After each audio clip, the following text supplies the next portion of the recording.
Are you having trouble losing weight? Do you have any signs of insulin resistance that may include increased hunger, frequent urination, or thirst? Do you have high cholesterol, or just general difficulty with staying consistent with your diets? Then intermittent fasting may be for you. Thank you for tuning into our channel where we always focus to give you, the patient, the most up-to-date, evidence-based information. Today we will be covering intermittent fasting. So let's start off with our main question. Do patients who consistently fast intermittently have less fat around their midsection than patients who don't? Here's some of the other topics we'll be going over, which include: what is intermittent fasting, abbreviated as IF? What are the benefits of intermittent fasting? How does IF work? What are the types of IF?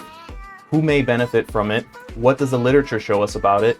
What hormones are affected by intermittent fasting? And what method of intermittent fasting is the best? So let's start off with what is intermittent fasting. Now, intermittent fasting is based on the idea of when to eat rather than most diets on what to eat. With intermittent fasting, you eat only during a specific time frame. Now, this can be a 12-hour window, a 16-hour window, or even a 24-hour window. And we'll kind of go over the brief types of which one's the best and which one has the best schematics and which one's going to be able to set you up for the best chances of success. Intermittent fasting is also heavily based on the ideas of circadian rhythms. Now, these rhythms are the physical, mental, and behavioral changes that follow a 24-hour cycle and change in response to light and dark cycles, so day and night. So what are the benefits of intermittent fasting? You can see some beneficial changes in hormones, cellular repair, and even gene expression. It'll help you lose weight and visceral fat. It can help reduce insulin resistance and decrease the risk of type 2 diabetes. It will also help reduce oxidative stress and inflammation in the body. It's beneficial for cardiovascular health by lowering sugar levels, blood pressure, bad cholesterol or LDLs, and even blood triglycerides. It can also help increase your cognitive ability as well as mental focus. So how does intermittent fasting work? Now, there's two main mechanisms. There's the short-term ketosis hypothesis, and then there's the long-term reduction in oxidative stress and circadian rhythm hypothesis. Let's go into each one. So the short-term ketosis one is kind of what ketosis is. So ketosis is a metabolic state that occurs when your body begins to burn fat for energy rather than glucose or carbohydrates, where we get most of them from. So the reduction in caloric intake because of IF, which results in the metabolic shift to burning fat for energy utilization. This shift causes an increase in fat metabolism and simultaneously reduces fat storage. The result being weight loss, reduction in waist circumference, and a decrease in fat percentage. The second mechanism or hypothesis in which it works is the long-term way. The reduction in total caloric intake because of intermittent fasting decreases production of reactive oxygen species, which increases antioxidant activity. It helps properly regulate the circadian rhythms, and this process then leads to a reduction in cellular inflammation and increased autophagy. Now, autophagy is just a way of saying the breakdown of cells that we don't really use, or that these cells are able to cause some sort of diseases. It's kind of the body's way of cleaning itself. Now, this mechanistic theory, the long term, is also thought to be the reason why there is a decreased prevalence of metabolic syndrome, non-alcoholic liver disease, and neurodegenerative conditions when performing intermittent fasting.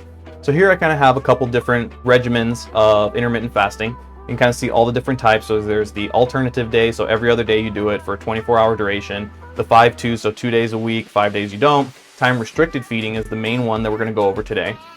The B2 regimen, the weekly 1-day fasting, and you can kind of see there's a lot of different ways and a lot of different mechanisms to do this, but I'm going to give you the best way to perform it if you're just starting off, to set you up for the best chances of success.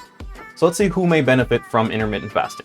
So anybody looking to lose weight without drastic diets, anybody who wants to improve their good cholesterol and decrease their bad cholesterol, lower their blood pressure, regulate their glucose metabolism, or anybody that has a family history of type 2 diabetes and wants to help prevent type 2 diabetes in their lifespan, and anybody who wants to decrease visceral and belly fat.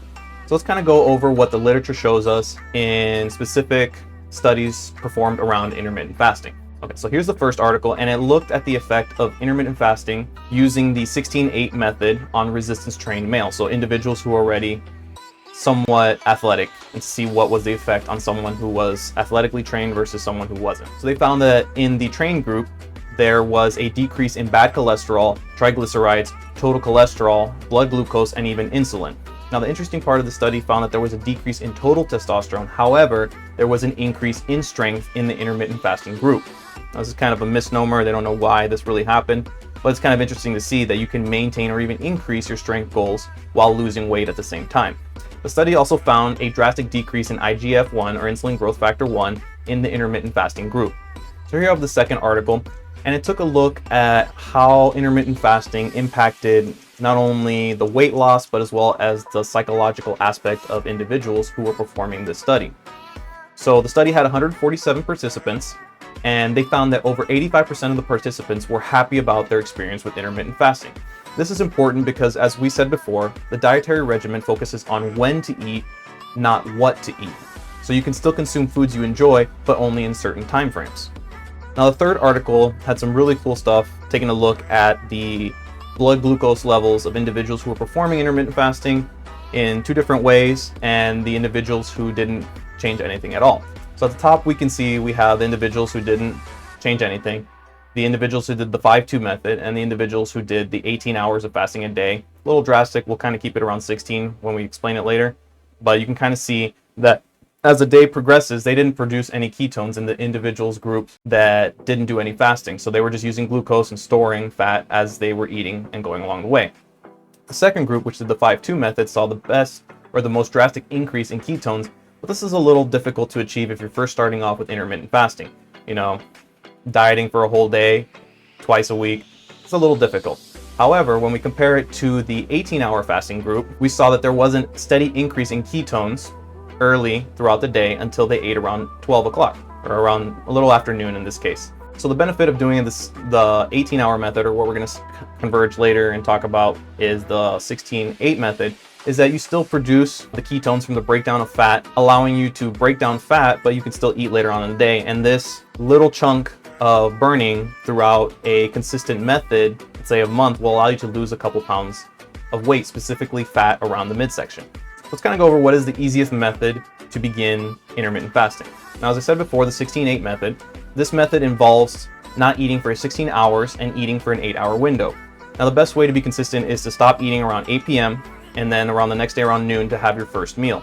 It's important to stay hydrated throughout the day, and before starting this, I just want to say that make sure to consult your physician before starting any new diet and to make sure that it is the right diet for you. This is important for people with underlying conditions or any conditions they have existing prior to starting this diet. One thing that I found that was a little difficult to kind of understand was which drinks will break your fast or break fast, right? So the ones on the left here that we have are the ones that will. So things such as sugary energy drinks, sodas, fruit smoothies or shakes. I didn't know gum would, but it does. Coconut oil, BCAAs, apple cider vinegar. I was kind of debated on that one. Now, the ones that won't break your fasting cycle are water. Make sure to consume a lot of it during these times of fasting.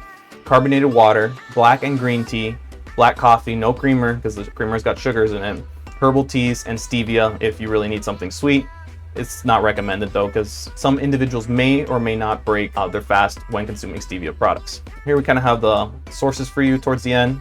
So I hope this video was helpful and informative in providing you with the knowledge and understanding what intermittent fasting is and the best way to perform it. It was kind of a short and sweet video, but I wanted to give you guys the main highlights and the topics and kind of some of the scientific based evidence that's behind intermittent fasting and what it can do for you. So if you found this video helpful and informative, please like, share, comment, and subscribe, as it is the best way to support our channels. Thank you and have a wonderful day.